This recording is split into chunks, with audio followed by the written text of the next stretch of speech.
Good afternoon or good morning, everyone. Delighted you could join us for this special webinar.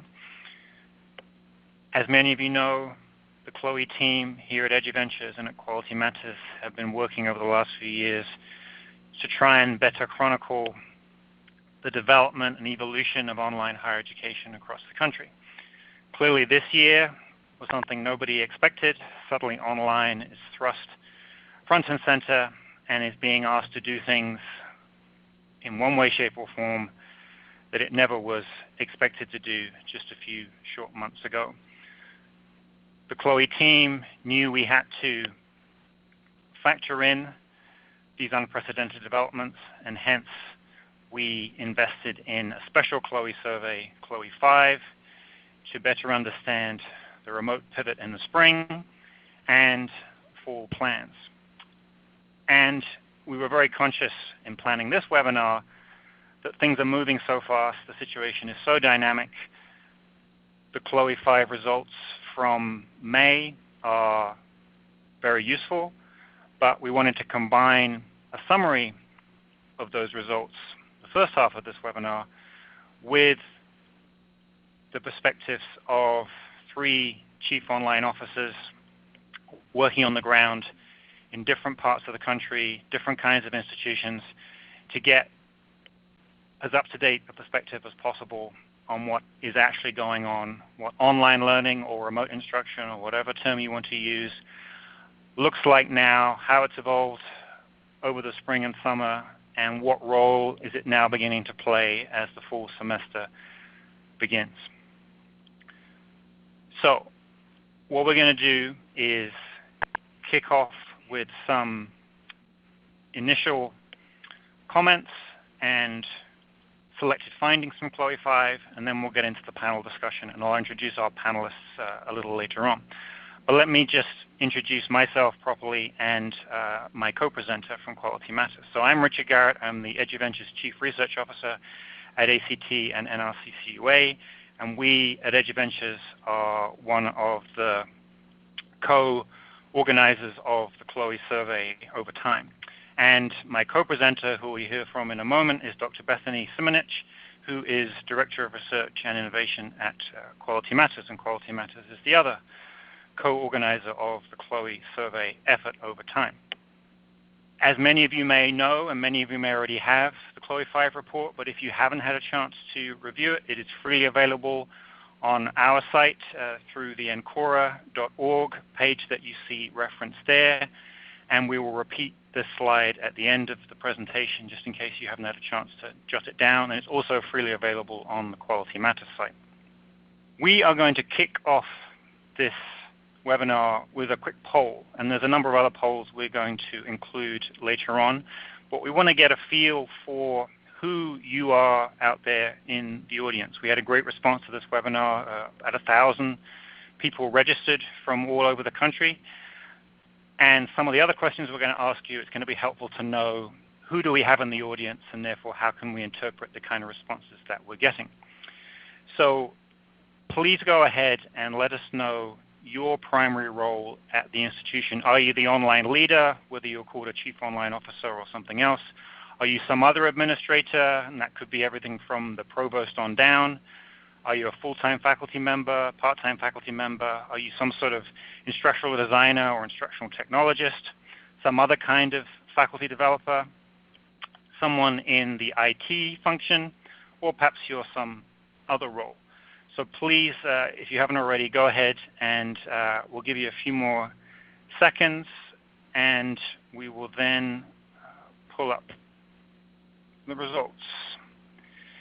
So it looks like we have plenty of administrators defined generally, lots of faculty, lots of other staff, interestingly, and also a significant number of instructional designers, and also some online leaders as well. So a really nice cross-section of everyone with an interest in online learning and, most importantly, the role that online learning, by whatever name, is going to play at nearly every school this coming semester.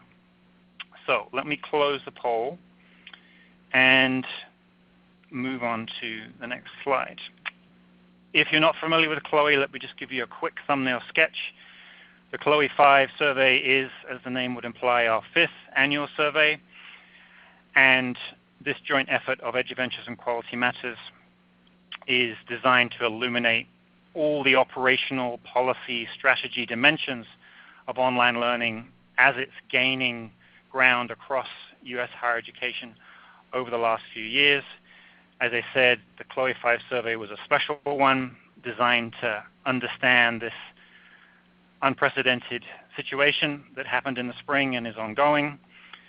And we were pleased to receive responses from 308 institutions. And as always with CHLOE, we're getting the perspective of the Chief Online Officer, the person, whatever their title, who oversees online learning, courses, programs, fully online, hybrid, whatever the configuration at their institution.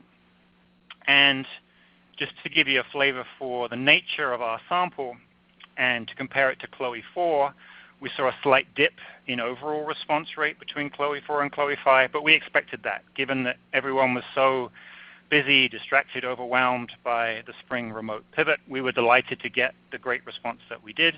And as in prior years, our sample is a nice composition of public 2-year or community colleges, public 4-year institutions of many stripes, and private 4-year institutions also of many stripes. And we can break that down into Carnegie classification and so on. We had a small for-profit school response, knowing that for-profits are often disproportionately online. That's always been challenging to get a great response from that sector, but we do have some representation. So let me now hand over to my co-presenter, Bethany Simunich, who will introduce herself and the first section of our CHLOE 5 summary. Thanks so much, Richard. Hi, everybody, and thank you for joining us today. This is Bethany Simunich from Quality Matters. And first, we're going to look at some of the data that related to spring 2020 and what happened there. Okay, so first, just to set the stage for how challenging this was, most institutions, well, about 20% of institutions pivoted to remote study the first half of March, but the majority, a little bit over 70%, did so in the second half. So most institutions only had a few weeks to convert their courses. The average institution had about 500 courses or more to convert to remote instruction, but that number rose significantly to more than 900 at a typical regional public university and more than 2,000 at enterprise institutions. So it was a very challenging situation to begin with. When we asked chief online officers, though, how would they describe the task and how challenging it was, nearly half rated it as somewhat difficult. About 20% described the task as very challenging, and you can also see that there was a wide variation, though, among different types of institutions. The enterprise institutions, for example, are leading the charge there in terms of describing it more as smooth and straightforward. And that was a big impact also that we saw come out of the data, that a lot of institutions who were maybe better prepared for the remote pivot were ones that had, previous online learning experience and online learning infrastructure. But now diving a little bit into those challenges and what was the most challenging thing that the chief online officer experienced, really we can see that preparedness was a big issue, and that played out in 3 very distinct ways. So lack of preparedness on part of the faculty, the students, and also for the institution itself. So you can see there about 75% indicated that it was a low level of preparedness for campus-based faculty, so faculty who had not engaged in online learning and teaching before. But a lot of the ones that we see below that are related to institutional infrastructure support and resources.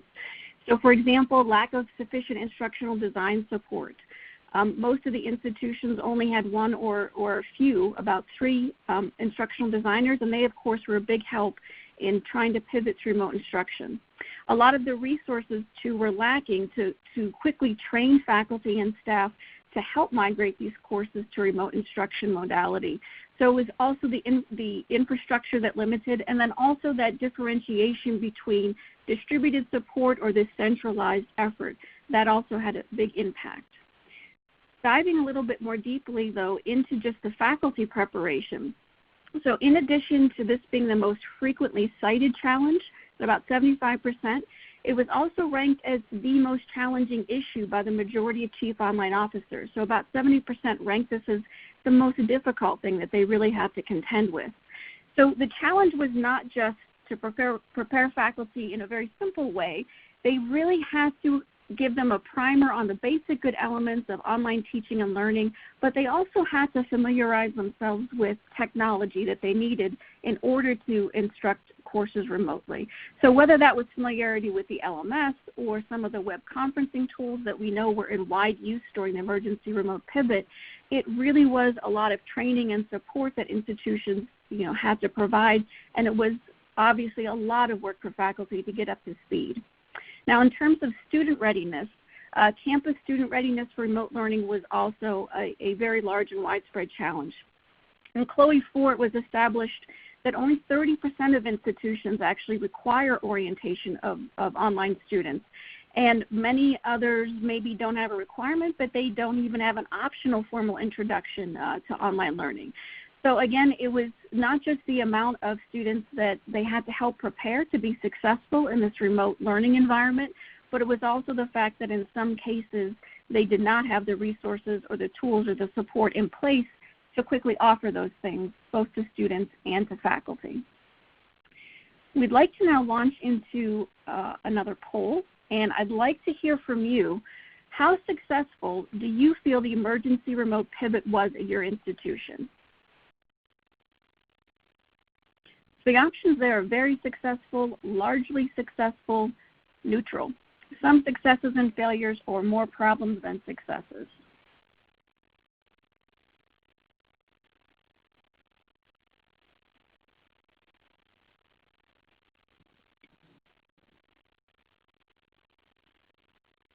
Okay.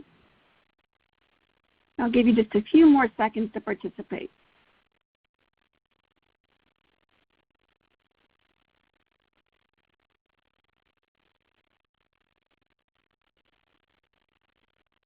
Okay, so looking at the results there from our audience today, I can see that the majority of you say that it was largely successful. We have a couple very positive people that had a great experience with very successful, and some thought it was a mixed bag with some successes and failures. And actually that echoes quite nicely the indications that we got from the chief online officers. So you can see that the majority here expressed that it was largely successful. And when we got this data back and we were interpreting it, we all had to remember that the goal here was academic continuity. The goal here for chief online officers especially was finishing out that spring term in a way that allowed students to continue their studies and finish those courses. So in some cases, this involved other things such as changing the grading system and opting for a pass-fail, for example. But still, most chief online officers ranked it as largely successful. Only 20% expressed reservations, and less than 1% described the effort as unsuccessful. Okay, and now I'm going to turn it back over to Richard, and he's going to talk more about some of the fall 2020 plans that we've heard. Thanks, Bethany. So I think most people agree that under pressure in an emergency situation, everything that happened in the spring was an heroic effort, and in terms of ensuring academic continuity, something of a success. But back in May, when we were designing the survey, we were very conscious that the pandemic was still with us, and at that time we thought perhaps things would be better by now, but clearly we're still in the midst of a very difficult situation. So our questions back then: how are you, chief online officers, with your colleagues at the rest of the institution, planning to improve remote instruction if the pandemic is still with us in a significant way? And clearly that's exactly the situation we're in now. So what did chief online officers say then? And then we'll go to our panelists to hear from chief online officers and their perspective right now. So I'm going to start off with your perspective. You're all at institutions, mostly. What is your institution's reopening plan? Some of you may be open already, of course. Is it going to be essentially in-person only? Is it going to be mostly in person with some online or remote? Is it going to be sort of half and half, in person and remote or online? Is it going to be essentially only online or remote? Have you still not decided, or some other scenario like a delayed opening, say? So let's see, most people are looking for some sort of combination of the two. That does seem to be emerging as the most popular option based on other sources. We'll give people just a couple more seconds. So let's skip to results. And yes, close to 60% are anticipating or already in the midst of some sort of combination of in-person and online or remote. We've got about 20% still saying face-to-face is the primary modality, and about the same ratio saying that online is the primary or sole modality. Only 2% are undecided. That ratio has gone down a lot, I think, in recent weeks, inevitably. And then we have a few that are still crafting something else that doesn't quite fit. And almost nobody is saying in-person is the only method. So quite a contrast from what we might have hoped was the case a few months ago. So let me close the poll. And let's look at what Chief Online Officers said that they thought was going to be the case in the fall. And remember, this is them responding back in May. Now, our questions were slightly differently phrased here, but we distinguish between that combination of online, hybrid, campus-based options, the high flex notion that's been much talked about. 42% of our sample thought that that was going to be the way to go, and clearly that ratio has increased significantly. We saw close to 60% allegiance to that one just now. Back in May, 39% were still saying they haven't decided. Fair enough. At that point, almost no one is in that situation now. 38% thought that they were going to return to campus as the primary modality, and they would institute various safeguards for health and safety. That ratio, I think, is still there. It's maybe in the 20% range if you interpret it in a certain way, but it's definitely much diminished. And then a mere 12% thought that they would continue with remote instruction or some form of online learning. That ratio now is, based on the poll just before, is about 20%. And then we still have a bit lower than it was in May, some referring to delayed opening or some other scenario. Now, that was back in May, and many organizations have been trying to track what schools are doing in real time. So we turned to the C2I effort at Davidson College, who've been tracking these things, and as of yesterday, and sort of trying to align their categories with our categories, this is what it's looking like. And interestingly, you're seeing, based on this, still lots of folks making no decision, and I think perhaps there's been a rapid contraction of that as the fall is essentially upon us. That's the advantage of our real-time polling. We see the same shrinking of institutions saying it's going to be essentially on campus. We see more interest in online. So I think our poll is pretty closely aligned to this, but may even be more up to date in that we're seeing more emphasis on online, less emphasis on campus, and very few institutions who've not yet made a decision. So bearing in mind that the next couple of slides I'm going to show you reflect the views and anticipation of Chief Online Officers back in May, let's think about that in the light of what's actually happened in the subsequent months. So one question we asked was, as you look ahead as an online leader to the summer and then the fall term, are you working to improve the logistics, the quality of remote instruction arrangements? And here we're dividing the responses into the sample as a whole along the bottom, and then we split out different scales of online operation based on pre-pandemic enrollment.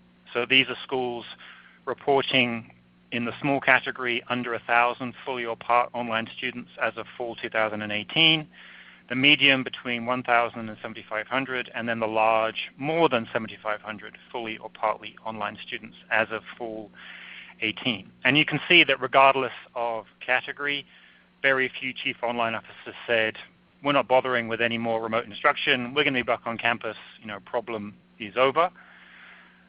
But we saw quite a variety of responses in terms of, well, what sorts of improvements are you going to make? And we gave them a variety of options.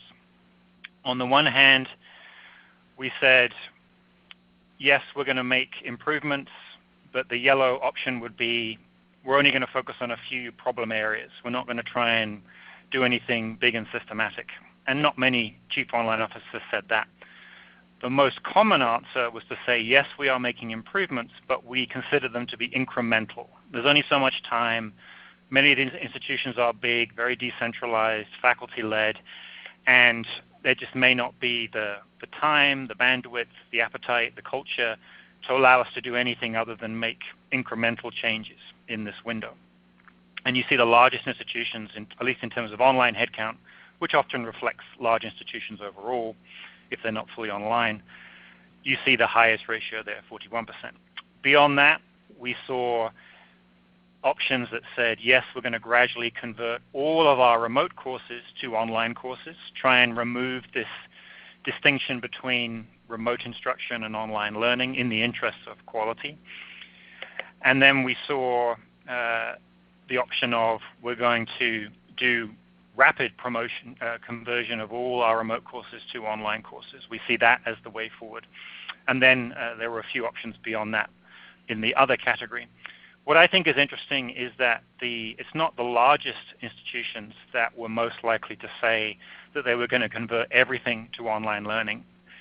It was, in fact, the medium group. And my interpretation of that is that those institutions may have the sweet spot of having enough online experience pre-pandemic to contemplate actually converting every course to an online or improved remote one, whereas the large institutions may have expertise along the same lines or even more expertise, but are faced with such scale and perhaps such decentralization that they may just not feel it's realistic practically or culturally to pull that off to the same extent, whereas the smaller schools, least likely to have the expertise, perhaps have the advantage of smaller scale, but that middle sweet spot, more expertise but not overwhelming size and scope, is an interesting outlier.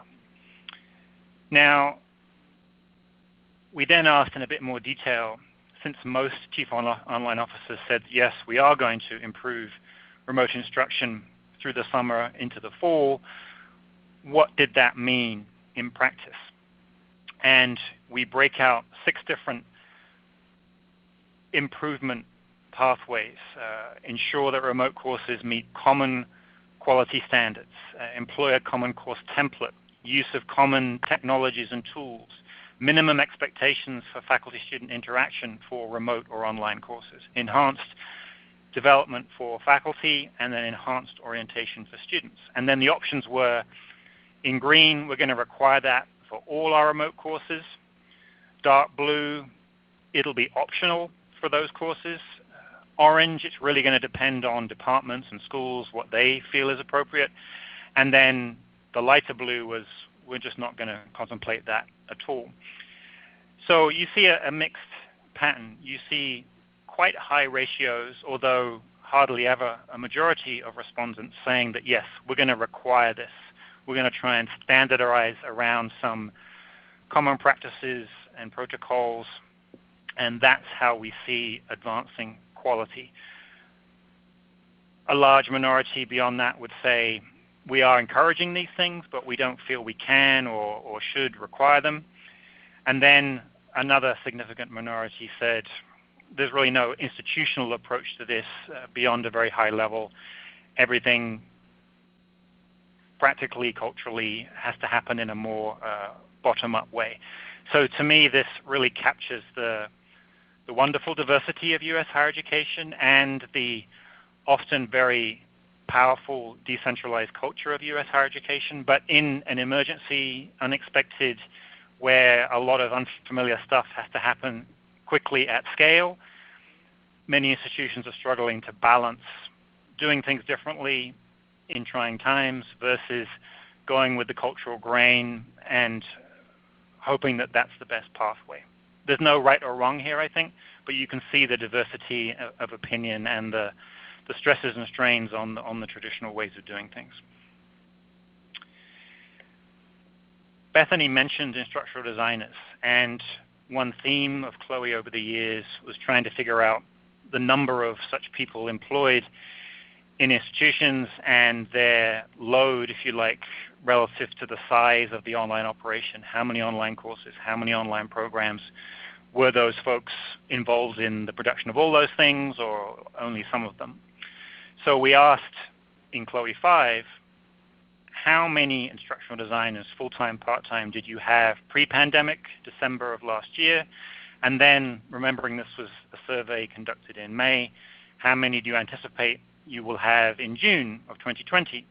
And we were trying to figure out, well, are schools saying, right, we've got to do this remote thing for longer, we may have to do it throughout the fall, we need to do a better job, let's invest, or something else. And you can see for the sample as a whole, the average number of full-time instructional designers did not budge between December and June, and the part-time number went from an average of essentially 0 to 1. And looking across the institutions by type, you see that same stability. You see a little bit of movement here and there, and you certainly see, say, the R1s or the enterprise institutions having a lot more instructional designers, but that's often because they have many more online students, courses, and programs. So what we see here, I think, is that institutions, because of wider pressure, both now and anticipated on their operating budgets, often did not feel in a position to hire their way out of this challenge. It's very much making do with the resources that you have, even though on the face of it, at least when it comes to instructional designers, resources are thin on the ground. And given the scale of the challenge, it's not surprising that much remote instruction remains bottom-up, as well as having some coordinated institution-wide elements. So one more question, and then I think we're going to have the panel discussion. So a big theme in the media around the pandemic was this distinction between notionally lower quality remote instruction and notionally higher quality online learning. And I'm hoping this is rendering correctly. But essentially we're asking, does your institution still distinguish between remote instruction and online learning, or are you beginning to narrow that gap as the summer has passed, you've put more effort into quality initiatives? So just give you a couple of seconds to answer that.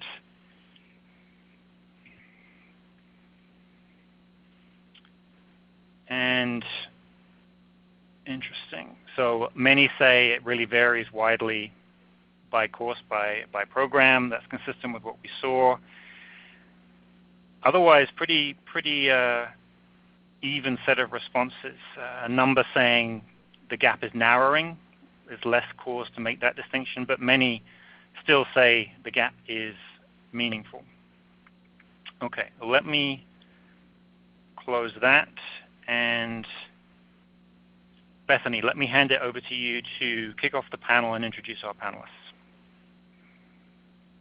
Okay, thanks, Richard. So we have wonderful panelists today, and I'd like to introduce them. We have Dr. Joe Buban, VP of Digital Strategy and Online Education at Fairfield University, Dr. Arletha McSwain, HR Senior Training Specialist, Educational Technology, Title IX Coordinator and Professor of Education at Bethune-Cookman University, and Dr. Sasha Thackaberry, VP of Online and Continuing Ed at Louisiana State University. And I do have the first question for our panelists. What is your institution's fall reopening plan, or reality if you have already opened? And what is really happening on the ground? So what is the details for how faculty and students are preparing for that beyond the headline? So Joe, would you like to start us off with the first response? Sure, thank you. And it's wonderful to be on this panel with my colleagues, and welcome to everyone in the audience. Yes, at Fairfield, we pivoted. I will use the term remote to remote instruction, and I'll use that quite clearly. We have a great array of online graduate programs, but had not pivoted to online at the undergrad level prior to that. So in terms of our largest population, which is about 5,000 students, we had not yet gone to online. So we pivoted very quickly to remote with the assistance of a Center for Academic Excellence that works one-on-one with faculty. As we then started as early as really late April looking at what the fall term would look at like, we wanted to be able to plan for whatever the health circumstances threw at us. So we started planning at that time. Would we be coming back to campus? Would we be fully online, meaning reworking the curriculum again, so it was not only remote but more robust to be online? So that's kind of been the bulk of our work these past few months. We are bringing students back to campus. We will be welcoming them in about 10 days back to campus, and we'll be using what a lot are calling a high flex model. We do have the ability to have the classroom space because our classes are typically smaller anyhow, so we are able to break the students up into some type of schedule that has some in-class experience and some remote. And it's been extremely, I think, beneficial. We were just talking this morning that many of our faculty's eyes are now open to using more educational technologies and are more open to teaching in the online environment.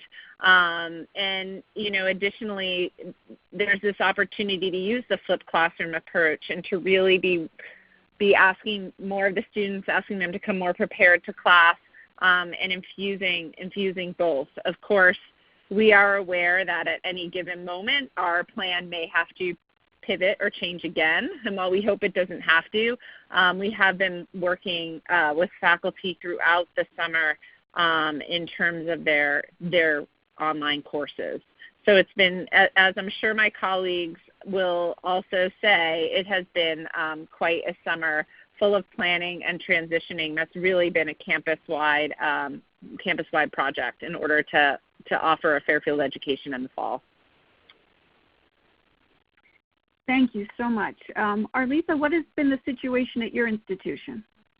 Well, I just want to thank you for coming and joining us this afternoon. And to kind of support what Jill has already said, I'm looking at your specific question about the details, what the hidden agenda was. For us, the transition wasn't as difficult as it could be because in 2014, we decided when we launched the online college at Bethune-Cookman University to seek USDLA certification. And that required us to address 122 standards, and one of them being emergency preparedness. I think all of us can agree COVID-19 has brought a whole new meaning to emergency preparedness. So it's an all hands on deck beginning in March. So we've moved all of our courses online. We've focused on faculty training, faculty certification, student preparedness, and our students will be on campus this Monday. And we also are using the Flex module as well.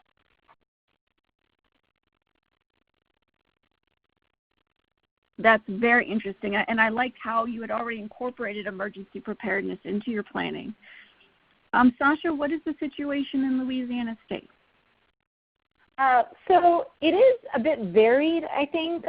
We have some consistent sort of standards across that still came into play from last spring. So we also use the term remote instruction very intentionally. I think that was one of those terms that really came to the fore that folks galvanized around because those of us who love online education and hybrid education really wanted to, I think, help others understand that all synchronous is not, is not the same thing as a previously designed sort of intentional learning experience that's very objective-based and assessment-focused. And so we pivoted pretty fast, just like everybody else had. We actually had 2 weeks because we took a pause the week before spring break, and then we also had spring break. So we had about 2 weeks to get everybody online. We have about 30,000 students at our flagship location, but my division also supports online programs across multiple LSU institutions. Now, we are one of the very fortunate institutions to have a full instructional design team. However, it was very interesting to see that a lot of it was all hands on deck for some basic, what I would almost call just like technical conversion pieces, right? Like, how do I get students into my course? How do I post things? How do I make sure that the experience that I wanted my students to have is preserved to the extent possible online? And I can't say enough good things about our faculty, many of whom had not taught fully online before and really went there. It was very much focused on continuity of instruction. And the conversation immediately pivoted from continuity of instruction to, how can we infuse quality into courses in a pre-designed way. And immediately our professional development just exploded overnight. So again, we were very fortunate in that we had a team already with a lot of pieces ready to go, but we did have to be very flexible with some of those too, because high flex, I don't know how long y'all have been in the field for, but I remember when that was like a thing originally, and then it became like not a thing. And now the interesting thing is I think the term itself is going to be changing, because at first I kept trying to correct people in that live streaming is not the same thing as high flex. And then I realized, you know what, maybe I need to change my definition, because if the majority of the folks are really using high flex this way, then we have to be able to have a conversation where people are, right? And so we are going to be doing any course that has 100 or more students is going fully online. So that is a very intentional pre-designed process. We have a lot of workshops available for faculty. Classes in sort of that middle space are going to be hybrid. Whether that's high flex or not is really up to the individual faculty member. The smaller courses, we have some constraints regionally because of where we are in our phased opening in the state, so we have to comply with those. And obviously, as an educational institution, we also want to be very, very cautious. We really want to protect the health of our students who are coming to us on campus. And so 50% occupancy and a 6-foot physical barrier, physical distance, not physical barrier. We're not actually putting our students into little cubes. But that means that a lot more is going online. So in the middle of it, we had to do an LMS upgrade that had been delayed for a while. And so we had a huge opportunity to support our faculty, I'd say, in new ways that require us, frankly, as people who've been in the field for a long time, to start thinking more intentionally about, is the future of hybrid really a discussion about synchronous and asynchronous as opposed to a discussion about physical presence. So some really, really cool stuff that's coming about, but I don't think it's done yet, because our students are coming back on the 17th. I think that, in a month, we're going to know a lot more about what's working and what's not working. Okay, let me try and unpack this a little bit more, and I'll go back to Jill first, and then I'll ask the same questions of Arletha and Sasha. If a student was with you back in the spring, experienced remote instruction, they're going to be with you again in the fall, what's going to be different in terms of those courses taken remotely? What's going to be different for them at Fairfield, starting with you, Jill, between the spring and the fall? Yeah, sure. I think, and this may surprise some members of the audience, but I think the largest change is that we're asking all faculty to meet all students in an LMS. So at our undergrad level, prior to the switch to remote instruction, all of our faculty were not using the same LMS. Some are using an LMS, some are using a different type of system. And so we're having at least one place in terms of increasing the ease of access and organization for students. So that's actually a big step. We also have some of now the common things that whether it's the Quality Matters rubrics, the suite of OLC scorecards, Duke University's CALs, quality measures that we all know across the board are necessities for, a good student experience in that class. So I think that looks a lot different. And while this conversation thus far has been really focused on the academic part, we've been focusing a lot of our efforts on the student life experience as well, because we know as undergraduate students that's so important for students. So we've been looking at ways to have some virtual student life experiences, also some that are kind of blended. So I don't know if I'd call it a high flex model of student life, but we're looking at that as well.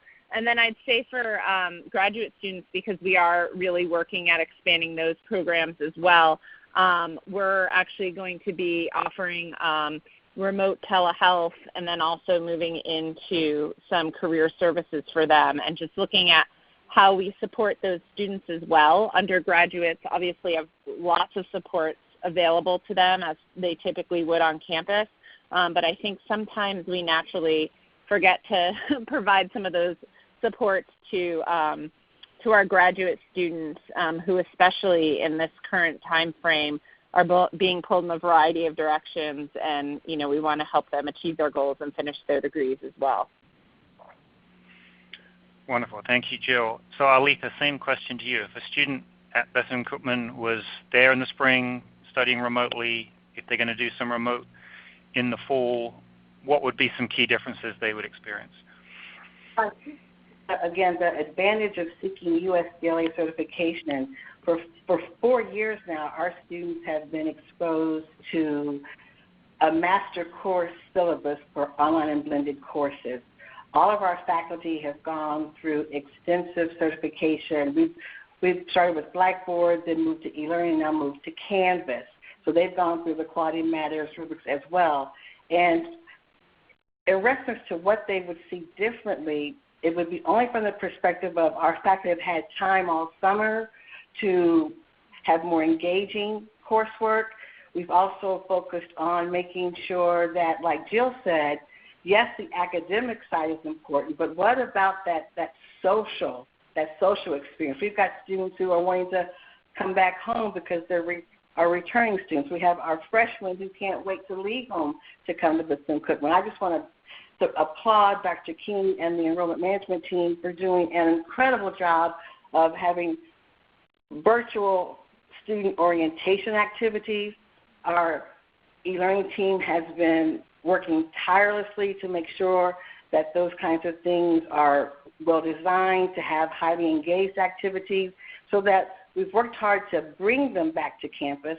Let's keep them safe on campus, and let's make sure they return on campus in the spring. So we're very proud of what we've done, and I'm sure everyone has had those same kinds of experiences. We know what we have to do, and we just do it. Wonderful. And Sasha, what differences would you call out?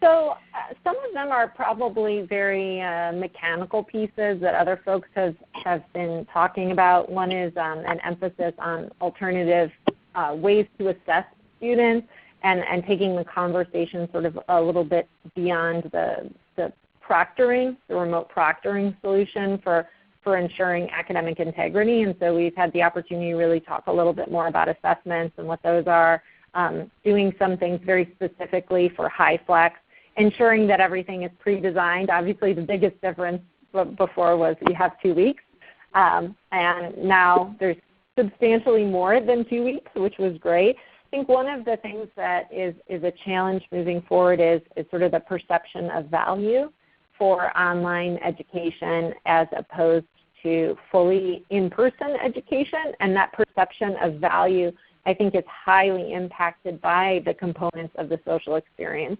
So to some extent the disruption was really an acceleration of change, but the social experience for our traditional students of being on campus, I think that's a fair amount of why they're physically coming back and why, as a parent myself, I will want to be booting my child out of the house to get them into a college environment, not right now, but when she's not 10, to make sure that those maturation experiences exist.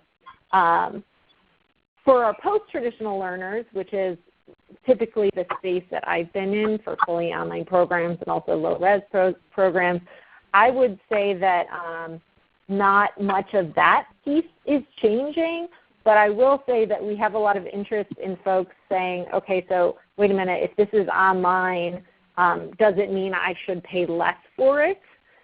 So I think the pricing pressure, we did some discounting this summer. I think that folks, that students and faculty are interested in the additional investment that's being made in what that learning experience looks like when it's intentionally blended, which is really a big difference. I 100% agree wholeheartedly on things like tutoring. We're doing telehealth, remote advising. Very interesting because they saw that some things like some of our research, our undergraduate research sort of activities and fairs where they would get together and share research were actually more popular online. And so I think we've really seen an embracing of virtual elements that's going to persist far beyond this, because offering some of those things for students online just expands their ability to take advantage of them.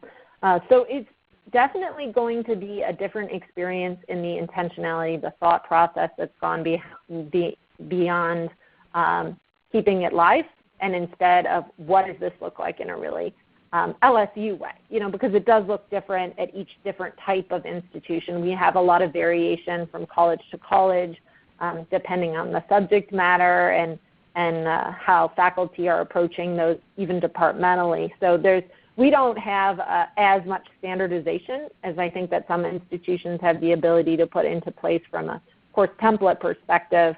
But I think the organization piece is far, far ahead of where it was before. The confusion is going to be way down. Expectations are going to be much clearer. So I think those pieces together are going to keep our students safe and really fundamentally shore up what the university and college experience is in a blended world. I like to think of it more as a blended world as opposed to a pandemic world. Right. Right, thank you. And we're getting some great questions from the audience. And Bethany, after this, I'll hand it to you to ask something. But let me try and string a couple together that are on related themes. So one person is asking, to what extent are institutions giving students the choice of delivery mode? Or are they saying, this course is online or remote, or this course is on ground? And then related to that, insofar as students do need to engage remotely, how are you tackling disparities in terms of access to equipment, bandwidth, internet, so on and so forth? And to make sure we get through different questions, let me just ask this of Jill, and then maybe we'll pose a different question to Arletha and then to Sasha. So Jill, in terms of choice or fixed, and then inequities around technologies and access. Well, that's a question we could have a whole webinar on, Richard. Yes. In terms of choice, we've been working with students already. Obviously, pending if students cannot come to campus for some reason, they'll be able to access fully remote if they're uncomfortable coming to campus, if they come to campus and are uncomfortable coming to class. So we, again, because we have kind of this smaller community and all hands are on deck, we're able to maintain that kind of one-on-one relationship with the students and ensure that their best interests are in mind. We, depending on the class size, because some of those classes have even shrunk in size due to that, we are able to host some of them as a full class as we've scheduled the classrooms versus the students. In other regards, some faculty are choosing to schedule that half of the class will be remote on Tuesday and the other half will be remote on Thursday. So it's a very, very flexible model, which has taken a lot of tweaking and a lot of attention by the university. In terms of access to technologies, we have quite a few programs at the institution so that we can at least provide loaner devices to all of our students. So in terms of devices, they do have access that way. Unfortunately, we don't have a fix if there is a broader broadband issue in their area, or, those would be private conversations with our Office of Accessibility, our Dean of Students, and figuring out how we can work with those students one-on-one if they're in a situation where they simply don't have internet or cannot access. So again, we've tried to keep the kind of close relationships and that foundational relationship that the university is built on. We've tried to pull that over to this fall online hybrid experience. Very good. And again, you're right. These topics are big ones. But Bethany, do you have a question or want to pull out an audience question? Yes. So there was a lot of questions about how institutions are differentiating or defining remote versus online, and then what is the impact of that definition? So for example, were faculty able to choose? Were students able to choose? And then in terms of things like DL fees or SARA reporting or student identity verification, are those different depending on whether or not that course is seen as remote versus online? So Arletha, I'll direct that question to you. It's a big question. Well, it's a very good question, and yes. And you might have already read my closing remarks, so this is perfect timing. Our role as online leaders is to ensure compliance, whether it's SACS, HLC, Middle States, USDLA, SARA, and we get that, right? But it's very important that when we're working and our students, that we have to come from a place of positivity, respect, support, but most importantly, validating that not everybody loves online the way that we do. So we have students that will be able to do a 100% online course. We have students that can come on campus and then do some classes online. We have faculty that may need to work from home, so they will be using Zoom during their Monday, Wednesday, Friday class to still see students, and then they can do everything else on Canvas. So again, it's about being flexible, but also understanding the anxiousness that people have about online. Thank you so much for that. And we have just a couple minutes left, but Sasha, I wanted to give you a chance to respond as well. And one of the other, you can respond to the similar question about how you're preparing for technology and how you're differentiating remote versus online. But we also have a very good question about dealing with faculty comfort level. So how are you handling if faculty can or if students can or they're uncomfortable coming to campus? Oh, that's a great question. So there's several different layers to that. So the first is obviously from a health and safety perspective. Any of our faculty who don't feel comfortable teaching in person do not have to, and they work with their leadership of their college and department to figure out how that works best for them. We also had to do some of the same sort of Tetris or student schedules, and that's people who are far better at on-campus logistics than I have taken the reins of that to really ensure that we're matching students to the course schedule that fits their intentions for their education as closely as possible. We also had, like many folks have, the technical issues related to, for one, technology access. Now, as an R1 and a state flagship, we do not have, I would say, the depth of need that some, to be frank, other types of institutions like a one-to-one computing model might be better for some institutions. For technology support, there were a lot of pieces that we needed to sort of bridge the gap between online technology and traditional in-person classrooms. One of the biggest things that we're still finding our way through is how are we handling video, live streaming classes in that sort of high flex optional environment, but then also where are those hosted, captioning for those. We have a lot of questions from faculty regarding IP on those, and trying to make sure that we are very compassionate in how we provide customer service to our faculty, because this is language that we know and this is the field that we know, but everyone is playing in the same new expanded sort of treacherous sandbox. And so we're doing a lot of what we're calling hypercare, so extended support hours for faculty, making sure that we have people on call. We're doing course hackathons. So for folks who were doing research somewhere this summer and maybe weren't able to work on their courses, we're having these sort of intensive hackathons that they can virtually come into a Zoom room with a whole bunch of designers and start literally building out the pieces of their course. So I think it's a very 360 sort of approach of attacking this thing from multiple sides and then also simplifying. So we had this strange challenge of also doing a big technology upgrade, but it provided us with the opportunity to really look at, okay, what are the essential things?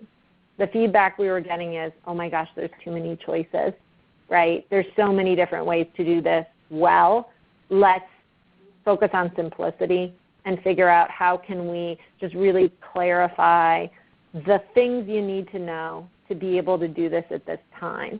That is, very lessons learned component that comes over from fully online programs, because that's what we do for students in fully online programs so often. So I think it was really rethinking and reinforcing and making sure that we extend ourselves, because for many of these faculty, we are their last line of defense. But before the start of the fall semester is pretty intimidating in the best of times. And the fall start. And Sasha, let me just apologies, but I'm just conscious of time. We're right at the top of the hour. Oh, you should stop me. I would just keep talking. So yeah. Okay. This is we're clearly scratching the surface on so many issues. Apologies we couldn't get to every question. We will try and respond to them separately. I like ending on Sasha's reference to simplicity. I think there's definitely a virtue in these times. Let me hand it over to Brittany just to close us out. Thank you, Richard, and for all of you for a great presentation and panel today. Just before we close out here, I'd like to share a couple additional resources with all of you from the Eduventures research team. The first thing that we have, and we'll be sending out these slides to all of you, so don't worry about copying or typing in the link right now, but the first thing we have is the full report, the CLOE 5 report that Richard mentioned, so we'll be sending that out to you all. If you would like to be able to access and download that, you can. The second thing is our wake-up call. So this is a weekly analysis of higher education research, news, and survey data, as well as industry events and insider perspectives that get delivered to your inbox every Tuesday morning. So we encourage you to check out our recent piece on this latest CLOE report and subscribe if you'd like to receive those emails. Also, we have our recent webinar on demand available to all of you. So we invite you to check that out. Again, we will be sending out these slides to all of you. And you can all expect to receive the links to this whole webinar recording and these slides with these individual links via email soon. Thank you again, Richard, Bethany, and a special thank you to each of our panelists today for this great webinar. And thank you all for those of you who attended.